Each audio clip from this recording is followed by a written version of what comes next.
just ask them where they heard about you, like they do at your local ice cream shop, and make that a required field. Because I think like marketing attribution will tell you one thing, but a customer story might tell you another.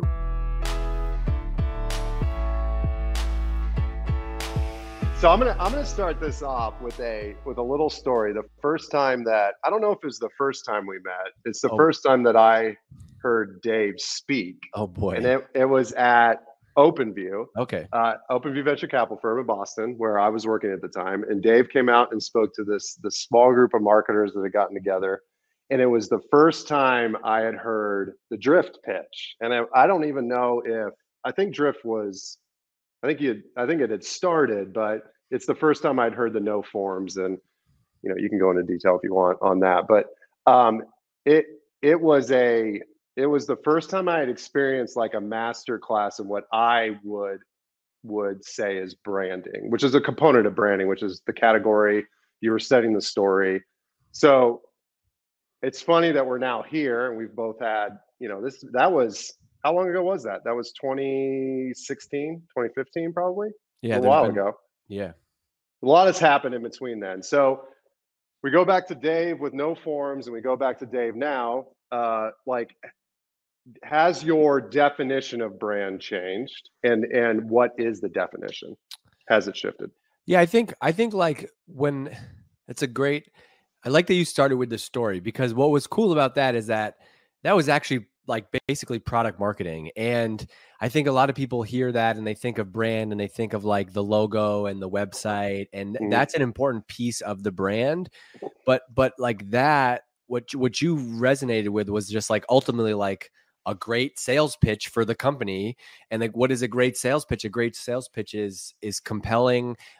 You know, you're speaking to a specific pain point for a certain niche. And like that was and you can, by the way, if you Google Andy Raskin greatest sales deck ever, he thinks that the Zora sales deck is his favorite. But the second one he wrote, the second greatest sales deck I've ever seen was that presentation. And you can, it's all up there if you Google that. And I think that was just great.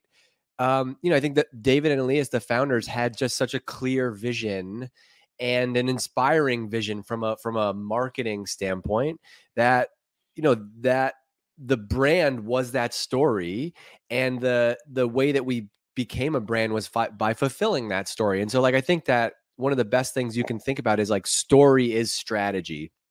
And as a company, we had such a clear story about what we wanted to go do. And that made it really easy for then marketing, so on, to then define like, what are the things that we're gonna execute there. And so like, no forms was awesome internally also, because it gave us kind of this like guiding light, like, you know, what are the things we should go do? And you can argue whether that was right or wrong, but like, it gave us this kind of manifesto of like, these are the things we're going to go and execute on. And that dictated our content strategy, our event strategy, product marketing. And it even drove like the product roadmap, which is really powerful, which is like, look, if this is a story that we're telling to the world, how do we actually deliver on that? And so in some ways we were pushing product where we're getting feedback from people like, wow, this story is really resonating. Okay, can we go and deliver on this to people? And ultimately, when I think about brand, the one word that I keep coming back to is, it's not about colors or website, it's about reputation. And so I think that like, your brand is your reputation, and the way you achieve a reputation today as a business is through content, is through community, is through events. And so it's like the combination of all those things, not that we, you know, just had a cool logo or something. Yeah, Lessonly was a little bit opposite. We grew into the mission and vision and values of the company. The product grew into it, right? Our mission statement is, we help people do better work so they can live better lives, and do better. Because we were category agnostic for a long time, we used do better work as our positioning and our messaging in the market.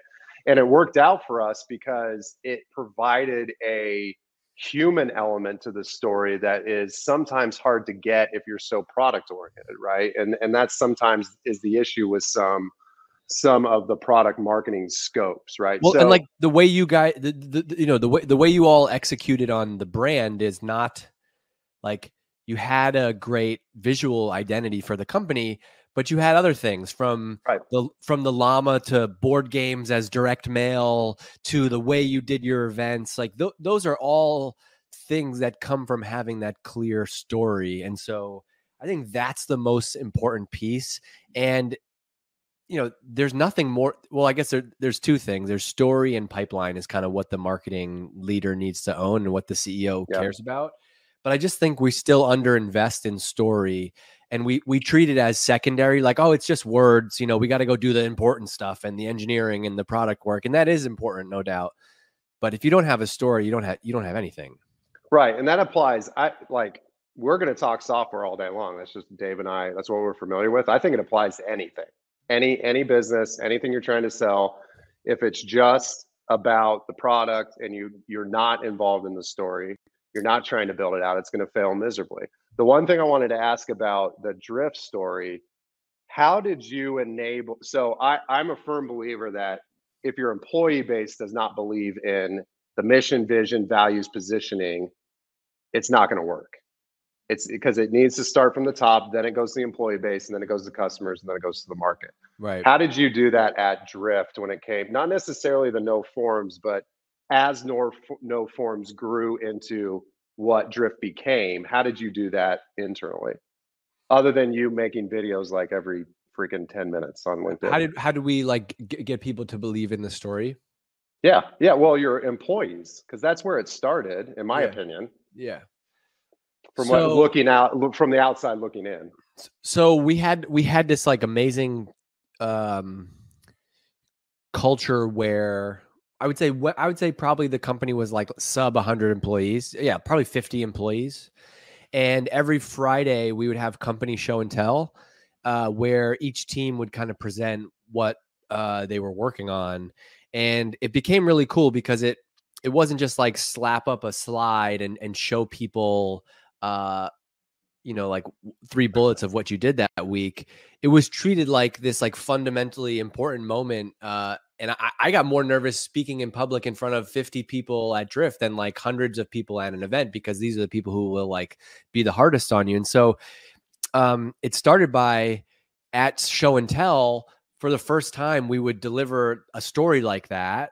And literally you would hear people applaud and go nuts. And it's like, that moment, it was not like get everybody in a room, tell them why the story. And you do have to do that, right? As you grow, 500 people, it's different. But at that time in the company, when the company was coming together, they believed that story was powerful. Nobody else was telling it in the market. They felt the pull of what customers were coming to our website and asking for. And so I think they believed in this.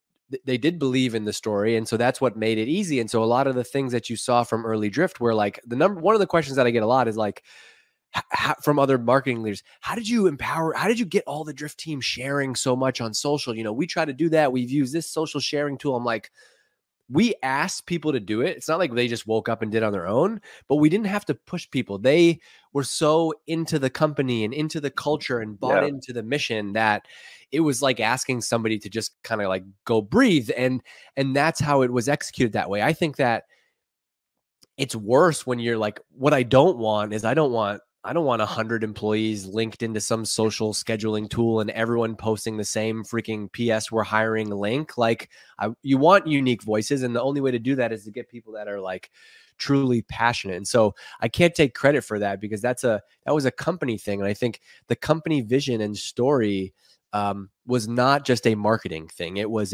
everyone in the company, every team had a responsibility in that. I think that's where it works. A lot of companies that kind of just only lives in marketing. Marketing is the storytelling department.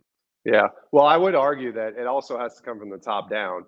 There people produce content because you were producing an ungodly amount of content, right? Well, yeah, like it makes it okay. Like I think what I learned is like a lot of people now. Look, there's also people in your company. Not everyone should have to do this on social or wants to do it. There are plenty of people, over 70% of the people in your company who do not want to post about their work on social media. Totally fine. You don't have to they don't have to do it. There's always that passionate 20, 30%. And what me being an advocate for Drift on LinkedIn saw was like, I'd have a sales rep come up to me and be like, I kind of want to start posting some stuff. What do you think about this? I'm like, dude, post it, go do it. A person in customer success, she comes up to me, she's like, hey, I want to start like kind of sharing what I'm doing. Great. And so by me doing that, I was like, oh, this is cool. This is like, you know, I'm passionate about this too. I want to use this platform to share what's going on here. And that kind of like enabled everybody else. And you could almost look across the company and there's one or two people in each department, even in like finance, that were advocates for the brand on social. And that's really powerful. But that wasn't just because marketing was able to like throw together a good story. It was because people fundamentally joined the company and believed in it. Well, and then your customers then will believe in it. Like I experienced that at Exact Target, where we had the orange culture, where they still have a Facebook page that's used daily by employees and customers around orange. And the thing was bought in 2015, right? Like it's just unbelievable to think that you can build a community and I dare say a movement, because that's a little bit overplayed, but you can, using a good story, but it always starts with the story. How did the story change as the company grew? And what advice do you have? And then there's some questions that I'm going to ask you, I think are coming in through Q&A. I think I screwed up and you shared screwed up one of them. them. Luckily, it's blurred out, but I can still read it because I have good vision. Good. I also have good vision. We are two. I have terrible vision. I have context.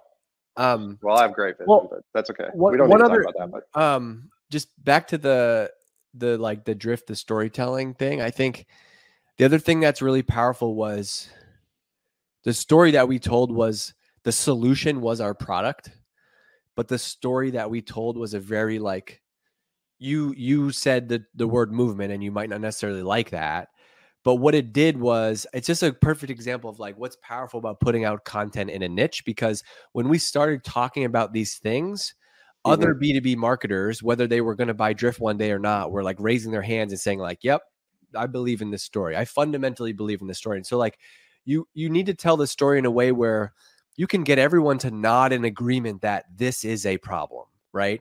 And it can't be made up. It has to be real. It has to be big enough that your target audience cares about it. And ideally, you get them all to like nod along in agreement, and then you earn the right to then go tell them how you solve that problem. And the next stage of that is customer advocacy. You never had a problem getting customers to tell stories. We don't necessarily have, like, we have a very vibrant customer community called Lamination, because people freaking love to hang out with Leslie people. Right? If anything, you have too much of it. It's like you have no, and this is no disrespect. You have like some tiny customer in Iowa, wants to send you a 5,000 word case study, and you're like, man, I love you. What am I supposed to do with that? That's not our ICP. Like, but I think that the way that you can gauge whether or not some of this is working is if your CS team or your customer marketing team or whatever, whoever's dealing with it, customer advocacy, is reaching out to customers and they're engaged. They're like, hell yeah, I love this idea. I love this story. I love what we're all about. You help me every day. Let's do it. And the people that have problems doing that, I think, need to go back and look at their story.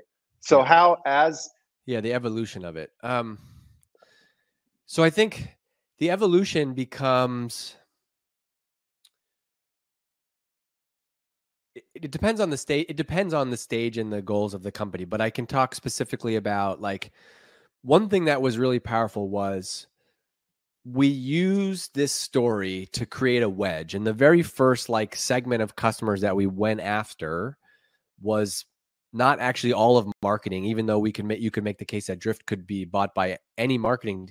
We focused specifically on product marketing, like one use case, and that was our wedge. And we figured that if we get product marketers to adopt Drift, they'd be successful because they're the ones that actually have keys to the website. They could get it installed, blah, blah, blah, blah, blah. And so we used that wedge. That's where we talked about no forms. That was a story, but that led to us create, like, you need to name it at some point. And so I think that, and there's lots of arguments about like, what is a category, what's not, a movement, what's not, but like, regardless of your feelings on category creation, one of the single best things you can do in marketing is name something. And it sounds so basic and obvious, but like, we named what we were doing at Drift and we called it conversational marketing. This is not a revolutionary approach. Many other companies have taken this, but it's so powerful because when we named what we're doing conversational marketing, it gives those customer advocates, whoever the market, they weren't saying I use Drift. They were saying I do conversational marketing. And so the progression of the Drift story goes from one use case with product marketing to sales to many different functions, but it's still under this umbrella of like, I call it one word positioning. In the Drift case, it's two, but it's conversational marketing. Anything that we launched and created in the future, it just had to be a connection of that conversational marketing story, right? And so when we launched Drift Video years ago, we were like, what's the hook? Like, how does this fit in, right? We've kind of only talked about chat and bots, and it's like, oh no, we have the hook. We believe that video is the best conversation starter today. And so like the positioning for those products was, I guess, somewhat easy because we had this agreement on like what our strategy is, which is conversational marketing. Absolutely. And the one word thing is very important. If you look at sales readiness, training, coaching, sales enablement, Seismic's looking at it for enablement, right? Like what fits in enablement? It could be training, it could be coaching, could be content development, like all that stuff, right? And I actually, that's the first time I've heard you say that one word positioning. I think it's okay if you have two. In Leslie's case, we had three, but it wasn't positioning, right? It was a mission statement. And we finally, the one thing I would note on category, because it is very important when it comes to brand and it comes to the story. We actually fell into a category instead of creating one because we fell into sales readiness as the category was being created by analysts and all that stuff. So I think that it's important that you watch the market, but it's also important to say, here, we're going to put a stake in the ground and say, this is what we think it should be called. Yeah. On Leslie's side of it, we adapted to where the market was going from a category standpoint. But in either case, I think like that's why I think that one of the cheat codes for B2B marketing is content and audience and community building, because when you have that direct relationship with those people, they can help shape those things for you. And like in your case, you did it that way. In the Drift case, we actually did not call it conversational marketing at first. We heard people start to say that, our own customers started to say that back to us. And we were like, wow, this is catchy. Let's run with that. And so I think that's really powerful. Can we do this? Let's do this question. I'm gonna flip it on you. Okay. Yeah. Riley wants to know, what are the best campaigns that we've created that we're proud of? You go first. I have two. We give a golden llama out to the employees. Leslie does, to employees that live all the values of Leslie. And Ben Battaglia, who's director of marketing at the time, suggested that we send golden llamas to customers and prospects and the whole point was, take this golden llama, give it to an employee that you think lives the values of your company. And I've spray painted probably 3,000 little golden llamas that would then turn gold. But what happened was it created more of a story around our product instead of us sending them a freaking shirt that said, Leslie, you need training, and like a little we don't need any more shirts unless they're really comfy, right? I don't need any more shirts. I'm pretty much everything I wear now has some brand name on it. The other one was our Max, our CEO, wrote a book called Do Better Work, which was all of our values in a book that you could read in an hour and a half. We have mailed out tens of thousands of those books to people. And number one, it helped us set the stage for the relational component of Leslie, how you're coaching and training people and the empathetic side of that. And it also helped us spread our culture and our values with new employees as we were hiring 80 people a quarter to people that had been here for a while. So those are my two favorite. Dave, yours. I got 7. Ready, everybody? No, it's great. So you mentioned the book. I think a book can be a great play. You just can't write any other book. And there's a whole separate rant on books. And there's a question from Jamie that we'll get to. We'll talk more about books in a minute. But the conversational marketing book was very important for Drift. But then also we created another book called This Won't Scale, which we self-published, which was we talked about how we did marketing at Drift. And granted, we're selling to marketers, and so that was interesting. But we wrote it in-house. We interviewed multiple people on the team. It was like the whole team published this book. That book was free. More people were telling us about that book. It was like a viral marketing hit. And I just think I love stuff like that. I mean, you were like one of the OGs of doing this with, like, when you were at OpenView, you would like interview, I remember like I did an interview with you guys, but then you'd send like this like amazing pro level magazine. Like people love that type of stuff. I'll give you a kind of a different one, a random one. I think ultimately the campaign that I'm most proud of is creating the event at Drift Hypergrowth in the first year. No clue how to do any of that with almost no budget, and we got 1,000 people there. That was like, I learned more in that year than probably 5 years combined. One of my most favorite campaigns, I'm going to give you two more. Number one is getting a text getting a text from the CEO who's going to be at the Super Bowl with a last minute ad spot outside, like a physical real estate outside of the Super Bowl, and like in 3 hours having to come up with ad copy and working directly with the agency to like get that done. That was a good one. Yeah, it was digital. It was digital, and so we just needed to write it. We just needed to write a headline, but like it was like your team could be closing deals, but there was a catch because I guess in any Super Bowl advertising, you can't use the term Super Bowl. Like they own that in some weird way, and so we had to say like close deals, generate leads and book meetings even while your team is watching the big game, and it said like Drift, and we came up with that like on a Saturday morning. It was awesome. Another one is, one time I reached out to someone one of our customers, she tweeted like, Drift booked me a meeting while I was sleeping. And I DM'd her on Twitter and I said, can I put that tweet on a billboard? And she said yes. And it was maybe like $4,000 to get the billboard. It was so worth it. And 2 weeks later, the billboard is up in the same neighborhood where this company's office is. And this same girl goes out there and she takes a picture of herself in front of the Drift billboard. And that was just like, I love that type of marketing stuff. Absolutely, like, man. That's traditional. But I think marketers, a lot of marketers miss this, and it's very much a part of a brand identity is experience, right? You can the only thing that makes you or me or any marketer on this call relevant is the experience we're providing with either the employee, the customer, or the prospect. And if it's terrible, you're gonna lose in the end. And traditional marketing, in my opinion, is a great way to build experience. If you do direct mail the right way, if you do billboards the right way, if you do, traditional advertising in airports, like a lot of times I think this idea that you have to be completely digital is crazy because there's so many different unique ways to tell a story with traditional that you can't do with like whatever the hell we're doing on digital now. Yeah. I think Dilemma says, how do you influence more budget for brand experiences? I think at the later stages that just becomes more of your marketing mix. And so you're measuring it a little bit differently. And so you're going to have more of that budget. I think in the earlier days, I didn't get the free pass to go spend $4,000 on the billboard while we're missing the number. And so I think the more you can focus on the revenue plan, and it's hard because it's kind of chicken and the egg thing, but like, at least in my experience, Kyle, it's been like deliver on the goals and you have more leeway to do fun stuff. Like I'm sure you're not sending out like board games, but missing your pipeline number. Right? Revenue gets you a seat at the table. Now, the caveat is it really depends on your business model, whether you're enterprise, product led, high velocity, SMB, that type of stuff. But for us, one thing that helped us free up budget for brand, and it was brilliant on Leslie CFO's part, is that we reported one number to the board, CAC LTV across sales and marketing. One number, one efficiency number.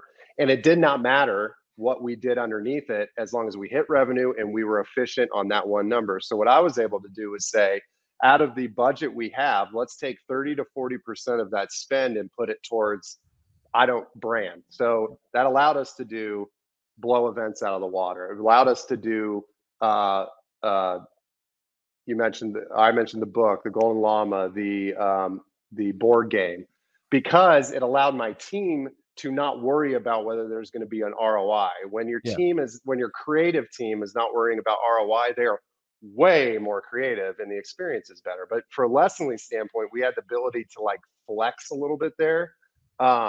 It really depends on how you're approaching it. But you're number one, you cannot really invest in brand unless you're driving revenue. But also you have to know that they don't give you the budget. Like you shouldn't be taking 100% of your people and programs and budget and spending it on direct response, demand gen, whatever you want to call it, campaigns. Like you need to have some mix. And I think you need to have a story about that mix. And so, hey, we're going to spend 70% of our budget on, pipeline generating activities, and we're going to spend 30% of that on brand. Like, I think you just have to have a story around that, and your people and programs and budget are split that way.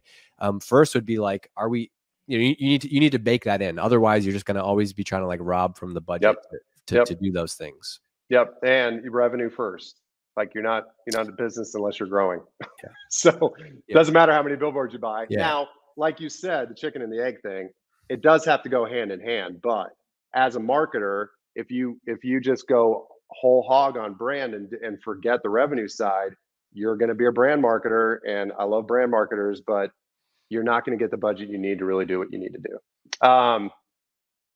Okay, we get quite a few questions. I'm not even going to touch this because I don't know what happened last time I did and this orange screen came up. Just after we answer, you just can hit mark as answered. Thanks, Dave. Is that what I pushed? The mark answered? Yeah. This guy's just pressing buttons like there's no rules. How did you know when to shift your messaging as you went from conversational marketing to the power of now revenue acceleration? Good question. It's a good question. It was not necessarily a strategy change that I agreed with. So I don't think I'm the right person to comment on that. We can move on. Yeah, we can move on. I mean, I'll relate it to Lessonly. We had to shift our messaging as we moved up market. As we started getting into bigger deals and enterprise deals, the holistic do better work approach did not work as well. We had to shift pretty quickly into more value selling and telling a story around the value we brought, the ROI we brought as a tool. Yeah, I think the evolution of the drift story is rooted in a similar, that's where it is at most companies, which is like, if your company's selling the same buyer that you were 4 years ago, you probably haven't grown as a company, right? And so that could be through multiple products or new markets. And so I think, I would say, Brandon, typically that's dictated by, have somebody at the company, the CEO, the fact that there's got to be the team is very much focused on hitting the goals this year. The founders should be focused on next year and the year beyond. And so like, there has to be some thought of like, hey, we're moving up market. So what does that mean? We need to change. Or all of a sudden, like, I think the Gong evolution of their story is a good example, right? Which is like, if you go to their site, they just kind of did a whole rebrand where Gong used to be just focused on sales, but clearly people were using their product to gain insight in other areas. And so through that, somewhere at the management level, they were like, we're going to make a strategy shift. We're going to go from just serving sales to serving all of these personas. Therefore, do we need to change our story? Okay, we do. And I think like that's how most of those decisions you'd get there. Perfect. All right, we're going to hit these questions since we've got 14 minutes and 35 seconds. Let's get it. What's a memorable campaign you've seen another brand do? That's a good question. It should be telling to everybody that we just remember the stuff that we did, and I remember stuff that Dave did, but I was trying to think as I was thinking through this question. We had a direct mail campaign, and this should tell you something that I have no idea the company that sent this, but this is what the direct mail was, and I really liked it, even though it didn't actually work for what they wanted it to do. But they actually mailed me a cell phone that worked, and the only number it could call was the AE's number. Ridiculous. But it was awesome. I would be so mad. Hey, this is interesting. I mean, it's not a damn water bottle. It's a cell phone. I can't use it for anything else. But it was memorable. I wouldn't say it worked. I have the thing, like, I just suck at these like on the spot, like example of this questions, I would say like something. I just went to look at my site because I have a bunch of examples up there, but like, I'm going to put this in the chat. Can this go to everybody? Let's go to session. Here we go. Assume. Cool. Like, I kind of like when brands are just like plugged into what's happening in the world, in the world, yes, but also just like in pop culture, in life. And I like when brands show little personality. So like this is, I think Shopify, their Twitter account, they do a great job. But Yeah. When Drake released his last album, Certified Lover Boy, which is basically like a bunch of emojis, this kind of meme popped up where like people were hopping on it and making their own version of it. I just think like this took maybe 20 minutes of a designer's time, and someone had the idea. Like little touches like that, I love.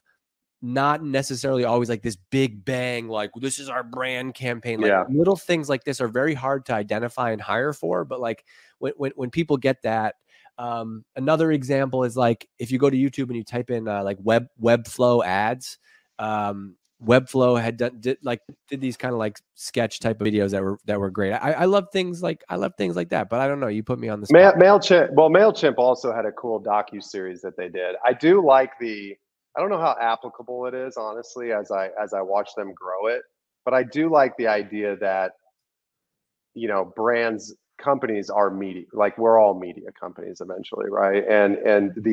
I really enjoyed the docu-series that they put together. Daniel's question has been up here for 25 minutes. I'm sorry, Daniel. Who should be involved in the story production? And I think that's different from who should be involved in the sharing of it.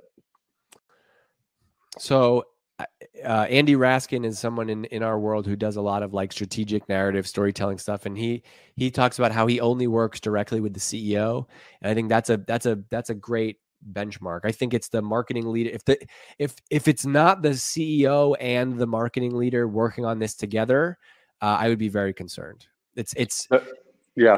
And now there might also be a CTO or product founder. Like it depends on the founder product situation really, but those are the two. And then the rollout, as Kyle mentioned, is much different. That's where everyone is involved. And the hardest part about this is why you need the CEO involved is there's going to be lots of opinions. And I often think with messaging, what's hard is that like there's multiple ways to win. You could pick one of 5 messages and probably still work. You have to commit and pick one and go. And so I think it's really important that you have alignment from the company that like, look, we're going to get input from everybody, but this decision is going to be driven by myself and the CEO, and we're going to have to disagree and commit. And that's how this has to go.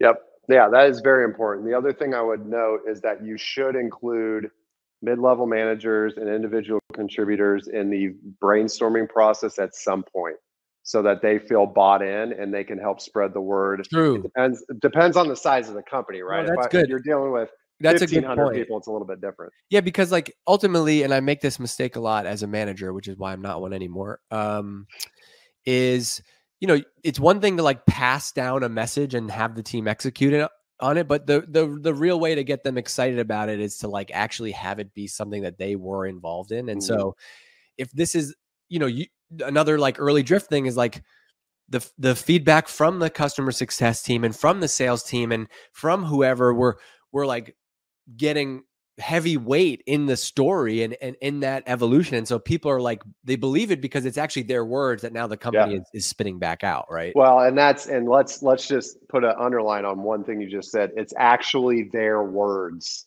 Right. Yeah. I mean, everybody, it's their words. It's their words. Yeah. Okay. Jason, are there any good brand agencies you've worked with and would recommend to help with positioning messaging? Yes, but I don't want to give anybody free pipeline. I would say UTM_source equals Dave. I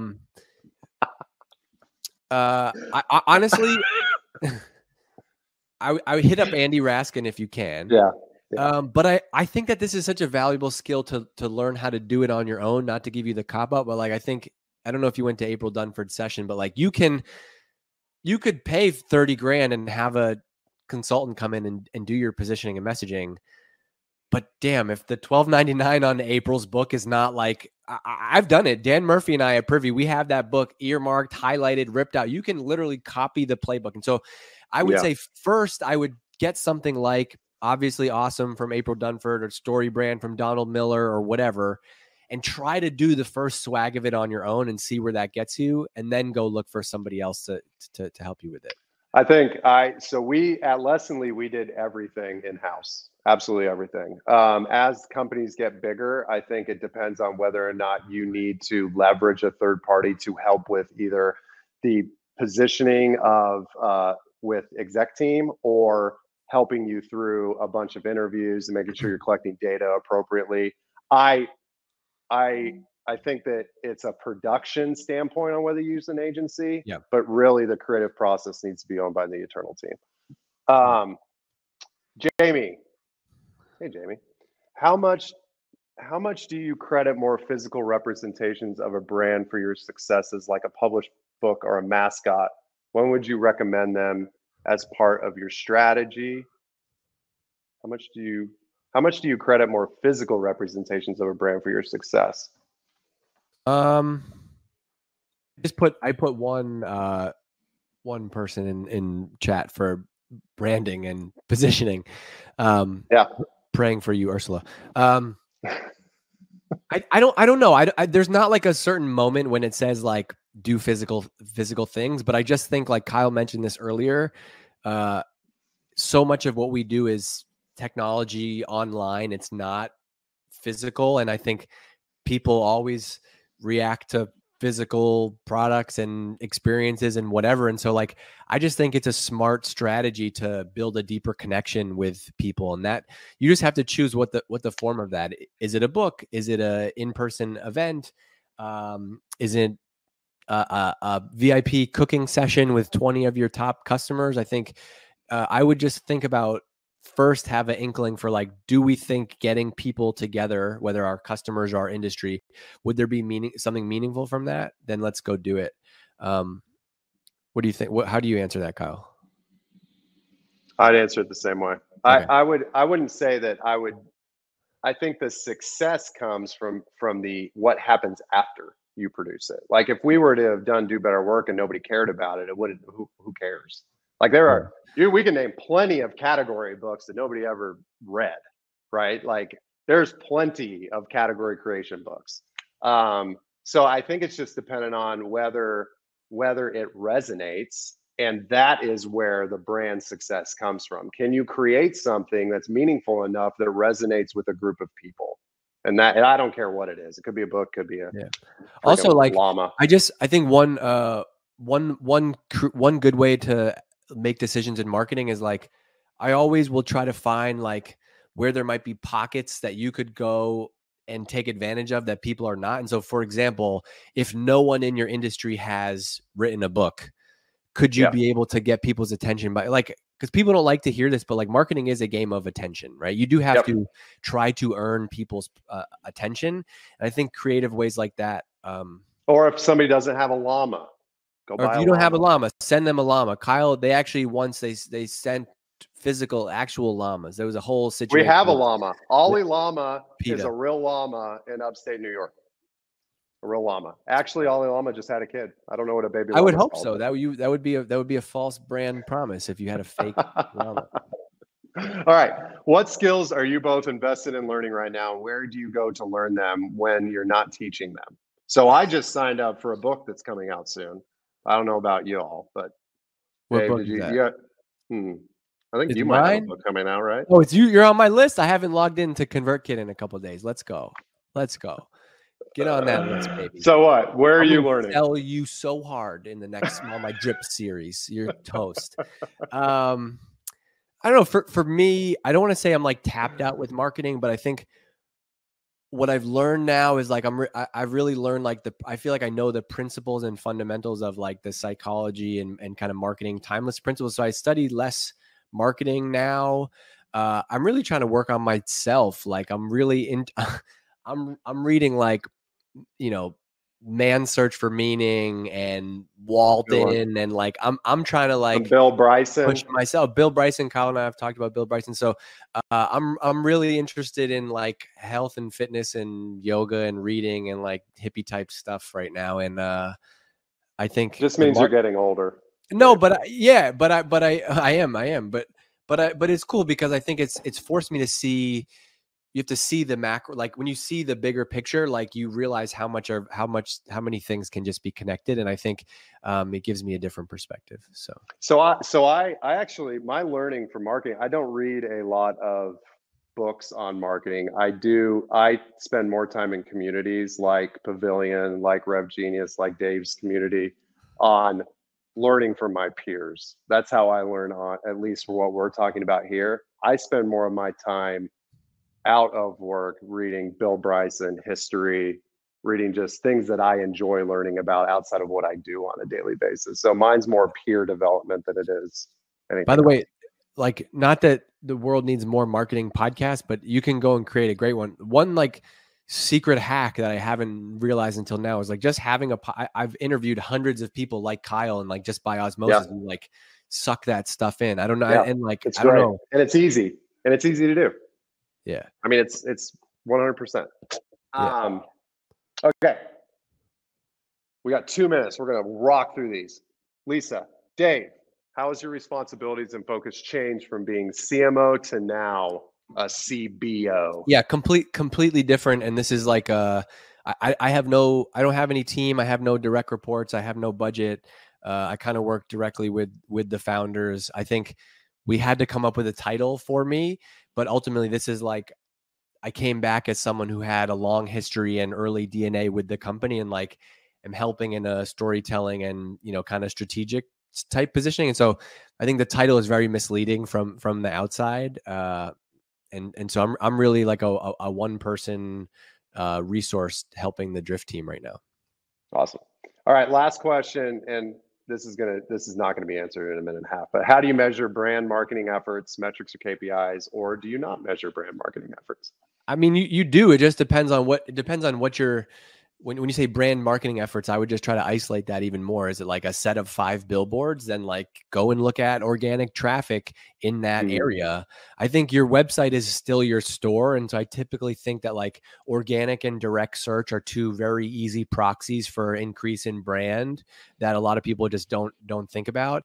Another thing, and I haven't implemented this, so take it with a grain of salt, but like, there should just be like, you just ask every customer that comes in, just ask them where they heard about you, like they do at your local ice cream shop, and make that a required field. Because I think like marketing attribution will tell you one thing, but a customer story might tell you another, which is like marketing attribution might tell you that they converted on an ad, but the where'd you hear about us might say like, oh, my friend Kyle's a CMO at this other company, and that's how I heard about it.